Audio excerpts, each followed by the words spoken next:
السلام علیکم ورحمۃ اللہ وبرکاتہ۔ بسم اللہ الرحمن الرحیم، والصلاة والسلام علی رسولہ الکریم وعلی آلہ واصحابہ اجمعین، اما بعد۔ آج ایک بہت ہی حساس موضوع پہ چند باتیں عرض کرنی ہیں۔ میں تو ملائیشیا میں تھا، تو میرے چھوٹے بھائی ڈاکٹر طاہر کمال نے مجھے ایک ویڈیو بھیجی جس میں ایک قاری نے بچے کو اتنا مارا کہ وہ انتقال کر گیا، بلکہ شہید ہو گیا۔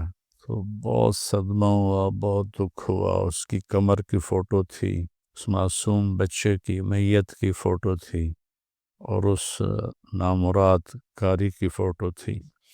تو میں پرسوں واپس آیا ہوں ملائیشیا سے، تو میرے جی میں آیا کہ میں اس پر کچھ بات کروں۔ نہ یہ دین کا طریقہ ہے، نہ یہ اسلام ہے، نہ یہ اسلام کی خدمت ہے، نہ ہی میرے نبی نے یہ بتایا ہے۔ یہ ہمارے بر صغیر کی لعنت ہے کہ قاریوں کو کھلی چھٹی ہے، سوائے چند مدارس کے یہاں سختی سے ان کو پابند کیا جاتا ہے کہ وہ بچوں کو مارے نہیں۔ اس میں اللہ کا فضل ہے، میرا مدرسہ بھی ہے اور اس کی ساری شاخیں بھی ہیں کہ ہمارے بچوں کو کوئی استاد انگلی بھی نہیں لگا سکتا۔ یہ محبت کا دین ہے، محبت سے پڑھایا جاتا ہے۔ میرے نبی سراپا رحمت اور محبت بن کر آئے۔ آپ نے بچوں سے لے کر 90 سال کے بوڑھوں کو دین سکھایا، نہ کبھی کسی کو ڈانٹا، نہ کوئی سوٹی ماری، نہ کوئی تھپڑ مارا۔ اللہ تعالیٰ مجھے پہلے معاف فرمائے اور ان سب اہل مدرسہ کو معاف فرمائے جو اس کی احتیاط نہیں کرتے، کہ جن کو وہ استاد رکھتے ہیں ان کو وہ پابند کریں کہ بچوں پہ نہ ہاتھ اٹھانا ہے، نہ سوٹی مارنی ہے۔ یہ منظر دیکھ کر تو لگتا ہی نہیں کہ وہ کوئی انسان تھا جس نے یہ سلوک کیا ہے۔ تو چوں کفر از کعبہ برخیزت کجا ماند مسلمانی، جب کعبے میں کفر ہوگا تو اسلام کہاں ہوگا؟ اسلام محبت کا دین ہے، اور میرے نبی کا فرمان ہے، ان اللہ لا یعطی علی الرفق ما لا یعطی علی العنف۔ اللہ تعالیٰ نرمی پر وہ دیتا ہے جو سختی پر کبھی بھی نہیں دیتا۔ اور آپ نے فرمایا لو کان الرفق خلقا لما رأى الناس خلقا احسن منہ۔ نرمی کی اگر کوئی شکل ہوتی تو اس سے زیادہ حسین شکل کوئی نہ ہوتی۔ ولو کان العنف خلقا لما رأى الناس خلقا اقبح منہ۔ اور اگر شدت اور سختی کی کوئی شکل ہوتی تو اس سے زیادہ بدصورت کوئی شکل نہ ہوتی۔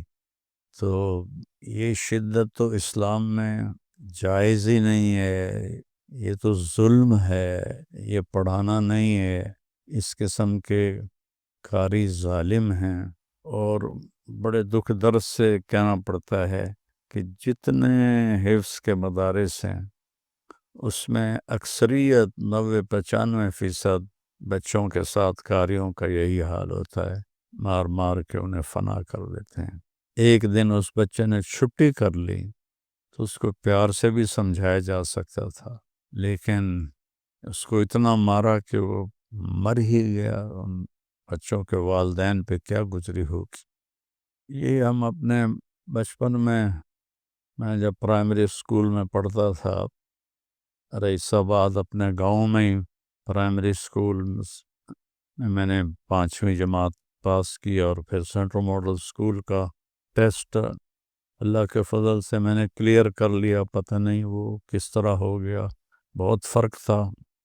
تو پھر میں وہاں چلا گیا، تو ہمارے استاد تھے ایک، وہ بڑے فخر سے کہتے کہ سانوں ماں پیو آکھیا ہے کہ جس بچے دیاں کھل تواڈی تے ہڈیاں ساڈیاں، انہاں نوں اتنا مارو بے انہاں دی کھل لے جاوے، اور بس ہڈیاں ساڈیاں تے کھل تواڈی۔ تو وہ پھر مارتے بھی اتنا ہی تھے، اتنا مارتے تھے، اتنا مارتے تھے کہ یا اللہ میری توبہ۔ اور میں تو چونکہ ایک علاقے کے با اثر آدمی کا بیٹا تھا تو مجھے نہیں مارتے تھے، نہ کبھی تھپڑ پڑا نہ سوٹی پڑی، لیکن باقی جتنے گاؤں سے بچے آتے تھے ان کو وہ بہت وحشیانہ طریقے سے مارتے تھے۔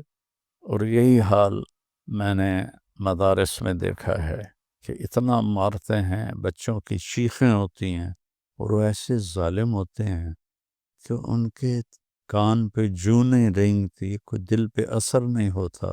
ایک معصوم بچہ دھاڑ دھاڑ رو رہا ہے اور اس پہ سوٹیاں برسا رہے ہیں۔ میں جب تلمبے میں داخل ہوا 1972 میں، رائے گنج میں مجھے داخلہ نہیں ملا، تو وہاں سید نیاز احمد شاہ صاحب رحمۃ اللہ علیہ، ایک چھوٹا سا مدرسہ تھا، 10-11 لڑکے تھے، کتابوں کے اور باقی حفظ کا مدرسہ تھا۔ تو میں اس میں داخل ہو گیا، 7-8 مہینے پڑھا، پھر مجھے رائے گنج میں داخلہ مل گیا، میں وہاں چلا گیا۔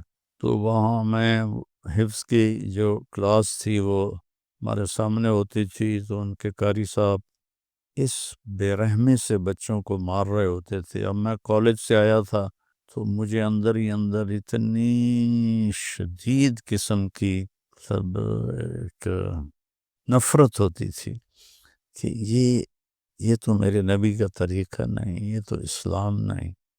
تو برائے مہربانی میں ان قاریوں کو بھی مجرم سمجھتا ہوں جو اس طرح بچوں کو ذبح کر لیں، اور اس مدرسے کے محتمم کو بھی مجرم، اس سے بڑا مجرم سمجھتا ہوں جو اس کی نگرانی نہیں کر رہے اور اس کا خیال نہیں کر رہے۔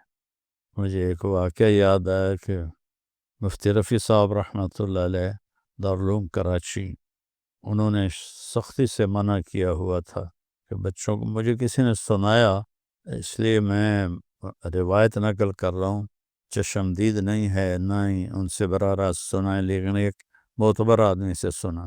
وہ لگے ہوئے تھے کیمرے، یا کسی نے جا کر بتایا کہ اس طرح قاری صاحب نے مارا ہے، تو مفتی رفیع صاحب رحمۃ اللہ علیہ بذات خود اس کلاس میں تشریف لے گئے اور اس قاری کو بہت سخت ڈانٹا اور سختی سے اس کو منع کیا کہ تم نے آئندہ ہاتھ بھی نہیں اٹھانا۔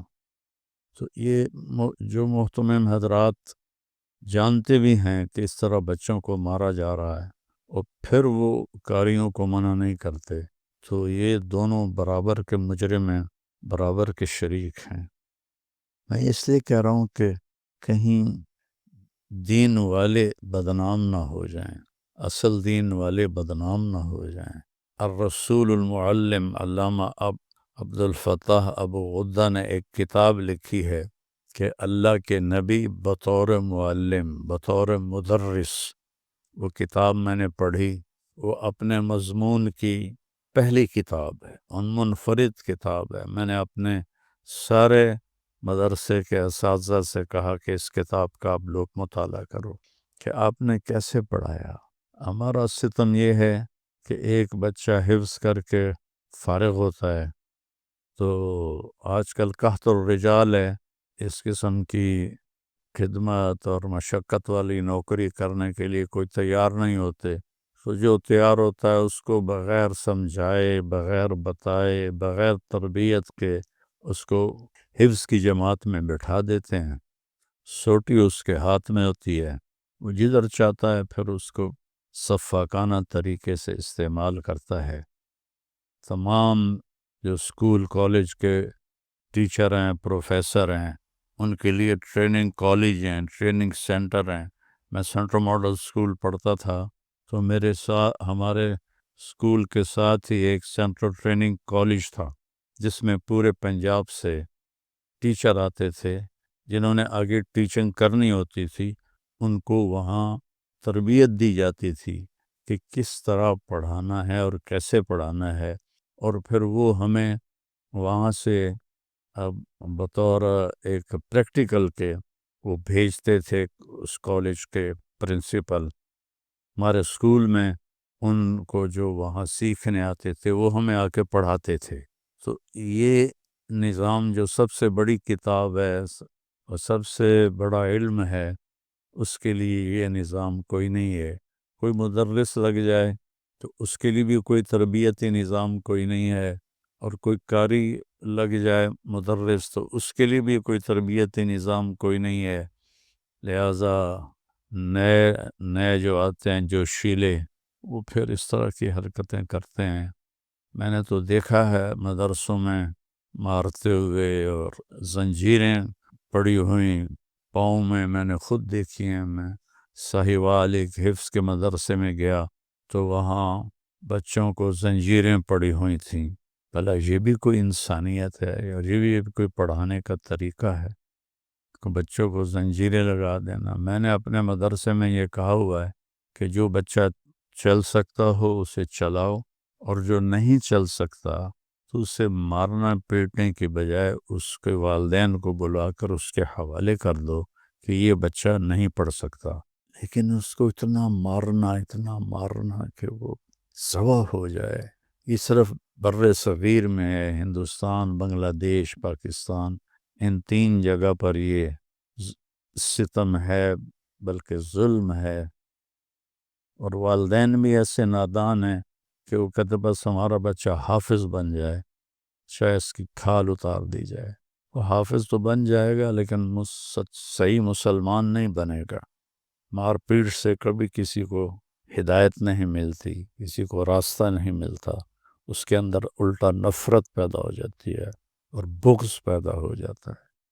تو میری یہ اہل مدارس سے التجا ہے جو حفظ کے مدرسے چلا رہے ہیں، ان کے محتمم حضرات سے التجا ہے کہ اپنے قاریوں کو بٹھا کے سمجھائیں کہ بچوں کو اس طرح مت ماریں، بلکہ مارنا ہی نہیں ہے، پیار سے پڑھائیں۔ جو پڑھ سکتا ہے وہ پڑھے، جو نہیں چل سکتا اس کو فارغ کر دیں، والدین کے حوالے کر دیں۔ حافظ بننا کوئی نہ فرض ہے نہ واجب ہے، اب تو مستحب ہے۔ اتنے حفاظ کرام ہیں، اتنے حفاظ کی موجودگی میں حفظ کرنا مستحب ہے۔ تو ایک مستحب کے لیے اتنی بڑی شریعت کے خلاف حرکت کرنا کہ کل تک یہ کتنے واقعات ہو چکے ہیں کہ بچے، یہ پہلا واقعہ نہیں ہے، اس سے پہلے بہت واقعات اس وقت اخبار ہوتے تھے، اخباروں میں پڑھتے تھے۔ پھر چونکہ مدارس سے واسطہ تھا تو ویسے ہی براہ راست خبر ملتی تھی کہ اس طرح بچے کو مار دیا۔ میں ایئرپورٹ پر تھا کراچی، تو ایک پی آئی اے کا آفیسر مجھے ملا، داڑھی ماشاءاللہ، اور وہ وہاں اچھی اس کی جاب تھی، تو وہ مجھ سے کہنے لگا جی میری آنکھوں کی بینائی ایسا ایسا کم ہو رہی۔ تو میں نے کہا کیوں، خیریت، کیا وجہ؟ داڑھی بھی تھی۔ کہا جی میں حافظ قرآن ہوں، تو میرے جو استاد تھے جب کوئی تھوڑا سبق کچا پکا ہوتا تو یہاں انگوٹھے میری آنکھوں پہ رکھتے تھے اور ان کو زور سے دباتے تھے، تو وہ پورا پریشر میری آنکھوں پر پڑتا، اور پیچھے جو ریٹینا ہے اس کے اوپر پڑتا تھا، تو اس کی وجہ سے اب آہستہ آہستہ آہستہ میری آنکھوں کا نور کم ہوتا جا رہا ہے۔ بتاؤ اس ظالم کاری کو کیا ملا اور اس نے کیا اجر کمایا۔ تو میں اس لیے یہ واضح کر رہا ہوں کہ نہ یہ دین کا طرز ہے، نہ دین یہ سکھاتا ہے، نہ یہ میرے نبی کا طریقہ ہے، نہ یہ میرے نبی نے سکھایا ہے۔ محبت سے، پیار سے، دین تو ہے ہی محبت کا نام۔ تو ایک شخص نے پوچھا یا رسول اللہ دین کیا ہے؟ تو آپ نے کہا اچھے اخلاق۔ اس نے دوبارہ پوچھا یا رسول اللہ دین کیا ہے؟ آپ نے کہا اچھے اخلاق۔ اس نے تیسری دفعہ پوچھا یا رسول اللہ دین کیا ہے؟ آپ نے کہا اچھے اخلاق۔ اس نے چوتھی دفعہ پوچھا یا رسول اللہ دین کیا ہے؟ آپ نے فرمایا بھائی تو کب سمجھے گا، متعاطف کہو، وہ یہ ہے کہ تو غصے نہ ہوا کر۔ لفظ بدل دیے، مضمون وہی تھا، غصے پہ قابو رکھو، اچھے اخلاق۔ تو دین تو سراسر اخلاق ہے۔ ان ایسے لوگوں کی وجہ سے دین بدنام نہ ہو جائے، دینی ادارے بدنام نہ ہو جائیں۔ تو میری ان سب سے درخواست ہے، اور جو منفی سوچ کر سب کو رگڑا دے رہے ہیں ان سے بھی درخواست ہے کہ یہ میرے نبی کا طرز نہیں ہے، سب کو ایک ترازو میں نہ تولیں۔ یہ اس کا ایک واقعہ یاد آیا، اسکول کالج میں پڑھتا تھا اس وقت جو پڑھا تھا کہ ایک عرب سردار کے پاس گھوڑا تھا بہت عالی شان، تو بہت لوگ اس کے پیچھے پڑتے تھے کہ ہمیں بیچ دو، وہ بیچتا نہیں تھا، کہا تھا نہیں اس میں میری جان ہے۔ تو ایک دن ایک آدمی نے یہ کیا کہ راستے میں فقیر بن کے بیٹھ گیا، تو وہ ادھر سے گھوڑے پہ گزرا تو وہ کہنے لگا بھائی میں محتاج ہوں، مریض ہوں، مجھے بھی اپنے ساتھ چڑھا لے اور میرے منزل تک پہنچا دے۔ تو اس نے کہا آ جاؤ، بیٹھ جاؤ۔ اس نے کہا نہیں میں تو اس قابل میں نہیں، مجھے تم اٹھاؤ اور اٹھا کے بٹھاؤ۔ تو وہ نیچے اترا اور اس نے اس کو اٹھا کے گھوڑے پہ بٹھایا، تو اس نے گھوڑے کو ایڑ لگا دی، وہ تو ٹھگ بیٹھا ہوا تھا۔ تو اس سردار نے پیچھے سے آواز لگائی کہ رک جاؤ، میری ایک بات سنتے جاؤ۔ اب میں گھوڑے کو پکڑ تو نہیں سکتا بھاگ کے، میری ایک بات سنتے جاؤ کہ کسی کو بتانا نہیں کہ تم نے یہ گھوڑا کس طرح مجھ سے لیا، ورنہ لوگ ضرورت مندوں پر اعتبار کرنا چھوڑ دیں گے۔ تو اس قسم کی حرکتیں دیکھ کر لوگ اصل لوگوں پر بھی اعتبار کرنا چھوڑ دیں گے، یہ بہت بڑا نقصان ہے، بہت بڑا نقصان ہے۔ ہمارے کالج یونیورسٹیز کا غم کچھ اور ہے، وہاں فحاشی ہے، آوارگی ہے، ہماری نسل نشے پہ لگ چکی ہے، اور 80% ہیں جو لڑکے لڑکیاں نشے پہ لگے ہوئے ہیں۔ کو ایجوکیشن ہے جو زنا کو پروموٹ کرتی ہے، جس چیز سے میرے اللہ نے روکا، میرے نبی نے روکا۔ چند ٹکوں کے پیچھے وہ آگ اور پیٹرول کو اکٹھا کر کے بٹھا دیتے ہیں۔ میں جب گورنمنٹ کالج پڑھتا تھا تو کو ایجوکیشن تھی، لیکن لڑکیوں کو الگ ایک طرف بٹھاتے تھے سب سے آگے، اور پھر لڑکے ہم پیچھے بیٹھتے تھے۔ تو اب تو لڑکے لڑکیاں اکٹھے ایک ڈیسک پر بیٹھے ہوتے ہیں۔ کئی یونیورسٹیوں میں لیکچر دینے گیا تو سب ایسے اکٹھے بیٹھے ہوتے ہیں۔ تو ادھر یہ تباہی اور بربادی ہے کہ فحاشی کا عروج ہے، اور بوائے فرینڈ گرل فرینڈ یہ کلچر عام ہو گیا ہے، جو ایک زنا ہے۔ اسلام میں تو نکاح اور شادی ہے، بوائے فرینڈ گرل فرینڈ تو یورپ سے کلچر آیا ہے۔ ان کو جا کے دیکھ لو وہ کیسے تباہ ہو چکے ہیں، آپ بھی تباہ ہو جاؤ گے۔ تو یونیورسٹیز کا، کالجوں کا یہ رونا دھونا ہے۔ ہمارے زمانے میں کوئی نشہ نہیں ہوتا تھا کالجوں میں، اور کوئی لڑکی بغیر سر پہ دوپٹے کے نہیں ہوتی تھی، اور ہر لڑکی قمیض اور شلوار میں ہوتی تھی۔ اب لباس ہی بدل گیا ہے، ہر چیز بدل گئی ہے۔ ادھر یہ تباہی ہو رہی ہے کہ بچوں کی جان ہی لے لیتے ہیں مار مار کے، وحشی جانور۔ یہ انسان ہیں یا وحشی جانور ہیں؟ تو میں ایک تو جو کچھ یہ ہو رہا کر رہے ہیں اس کی وضاحت کرتا ہوں کہ یہ دین نہیں ہے، یہ دین کا طریقہ نہیں ہے، یہ اسلام نہیں ہے، اسلام کا طریقہ نہیں ہے۔ میں والدین کے سامنے ہاتھ جوڑتا ہوں، اندھا دھند مدرسوں میں داخل نہ کریں۔ حافظ بنانا کوئی ضروری نہیں ہے، مستحب ہے، اتنے حفاظ ہو چکے ہیں۔ تلاش کریں جہاں بچوں کو عزت سے رکھا جاتا ہے اور ان کو مار پیٹ نہیں ہوتی، وہاں ان کو داخل کریں۔ ایسے ہی ہر گلی میں مدرسے کھلا ہوئے ہیں، ان میں ان کو نہ بھیج دیں، بلکہ اس بات کا خیال رکھیں کہ ایسا مدرسہ ہو جس میں یہ مار پیٹ نہ ہو، یہ وحشیانہ اور جانوروں جیسا سلوک نہ ہو۔